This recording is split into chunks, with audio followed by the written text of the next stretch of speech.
नमस्कार, मैं हूं आपके साथ करण खुराना और आप देख रहे हैं न्यूज़ ब्रॉडकास्ट 24। बीजेपी के वरिष्ठ नेता कुलदीप बिश्नोई के बेटे भव्य बिश्नोई ने आदमपुर का विधायक बनने के बाद पहली बार हरियाणा विधानसभा को संबोधित किया और अपने पहले ही संबोधन में भव्य बिश्नोई छा गए। दरअसल भव्य बिश्नोई के संबोधन की हर जगह तारीफ हो रही है। स्पीकर ज्ञानचंद गुप्ता ने भी उनकी जमकर तारीफ की। भव्य बिश्नोई ने सदन में पीने के पानी की कमी को लेकर सवाल किया था। उन्होंने कहा था कि मेरे हलके में पीने के पानी की कमी है।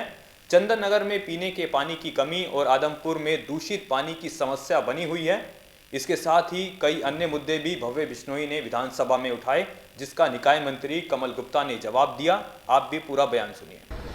अध्यक्ष महोदय, मैं आभार प्रकट करता हूं माननीय मुख्यमंत्री जी का, जिन्होंने मंडी आदमपुर की बहुत ही लंबी मांग जो थी बदहाल सीवरेज और पेयजल पाइपलाइन को बदलवाने की, उसको करीबन 84 करोड़ की लागत से मंजूर की है। लेकिन मैं आपके माध्यम से मंत्री जी और सदन का ध्यान आकर्षित करना चाहता हूं कि जो सीवेज ट्रीटमेंट प्लांट के लिए लैंड अक्वायर करनी थी वो अक्वायर हो चुकी है, जिसके लिए मैं मंत्री जी श्री देवेंद्र बबली जी का आभार प्रकट करता हूं।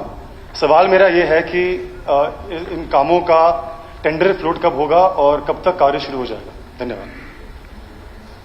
अभी बताया ना कि सीवरेज की जो जमीन अवेलेबल होने के बाद उसका कार्य जल्दी प्रारंभ कर दिया जाएगा, टेंडरिंग प्रोसेस, और जो जल घर का है वो प्रोसेस में है। दूसरा पूछ लीजिए। हाँ। अध्यक्ष महोदय, ये जो मेरे सवाल भाग ग का उत्तर आया था ना के रूप में, इसको पढ़कर मुझे काफी चिंता हुई, हैरानी हुई, क्योंकि आदमपुर हल्के में पीने के पानी की बहुत ही भयंकर और गंभीर समस्या है और काफी समय से पूर्व विधायक श्री कुलदीप जी भी अपनी व्यवस्था से यहाँ पानी का टैंकर भिजवाकर प्रयास कर रहे हैं, लेकिन ये सस्टेनेबल नहीं है। और दुर्भाग्य की बात है कि इस जमाने में भी, इस युग में भी मेरे हल्के में लोगों को पीने का पानी उपलब्ध नहीं हो रहा है। जवाब में मैंने पढ़ा कि सदलपुर गांव के अंदर वाटर वर्क्स का प्रावधान है, लेकिन सवाल मेरा यह है कि इसका कार्य कब शुरू होगा। उत्तर में मैंने ये भी पढ़ा कि चंदन नगर के अंदर वाटर वर्क्स का कोई प्रावधान नहीं है, जिसको पढ़कर मुझे हैरानी हुई, क्योंकि मेरे हल्के के अंदर अगर कोई सबसे पिछड़ा गांव है तो चंदन नगर का है। उदाहरण के तौर पे मैं आपको बताना चाहता हूं कि मेरा एक बहुत ही पुराना कार्यकर्ता है वंशी डेलू के नाम से, वो अपने खेत के अंदर से पाइपलाइन बिछाकर गांव को पानी दे रहा है। तो सवाल मेरा ये है कि चंदन नगर में प्रावधान अगर दिया जा सके तो कब तक इसका प्रावधान हो सकता है? इसके अलावा आदमपुर गांव में पानी बहुत ही बड़ी मात्रा में दूषित है, सीवरेज में मिक्स होकर पानी यहां पर आता है।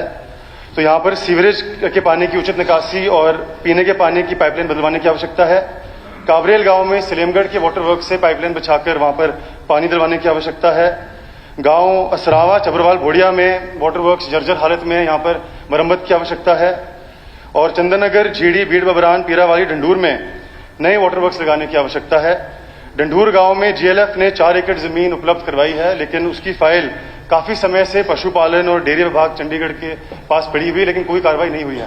और चंदननगर में जमीन उपलब्ध नहीं है, लेकिन वहां भी जीएलएफ में उनसे पत्र लिखवाकर वहां भी मंजूरी करवाने की आवश्यकता है। तो प्रश्न मेरा दूसरा ये है कि इन सभी गांवों में जो पीने के पानी की समस्या है, इसको दूर करने की संभावना कब तक हो सकती है? धन्यवाद। मंत्री जी, जिन जिन गांवों का माननीय सदस्य ने जिक्र किया है उनके बारे में मैं डिटेल बता देता हूं। आदमपुर जो इसका मंडी की जलापूर्ति के बारे में इन्होंने बात की है। वर्तमान में आदमपुर मंडी में पेयजल आपूर्ति 3 नहर आधारित जल आपूर्ति योजनाओं के माध्यम से की जा रही है। आदमपुर कस्बे में पेयजल की स्थिति 110 लीटर प्रति व्यक्ति प्रतिदिन है और 116.36 किलोमीटर पाइपलाइन के नेटवर्क के साथ शहर का 90% क्षेत्र वितरण प्रणाली से कवर किया गया है। कस्बे में पेयजल आपूर्ति की कोई समस्या नहीं है। पेयजल आपूर्ति के 110 लीटर प्रति व्यक्ति प्रतिदिन से बढ़ाकर 135 लीटर प्रति व्यक्ति प्रतिदिन किया जाएगा और इस पूरे नए घोषित शहर को सीवरेज सिस्टम से कवर किया जाएगा। तो ये आपने आदमपुर के विधायक भव्य बिश्नोई को सुना। उन्होंने पीने के पानी की कमी को लेकर सवाल पूछा था, जिसका निकाय मंत्री कमल गुप्ता ने जवाब दिया। फिलहाल के लिए इतना ही। ऐसी ही तमाम अपडेट्स के लिए देखते रहे न्यूज़ ब्रॉडकास्ट 24।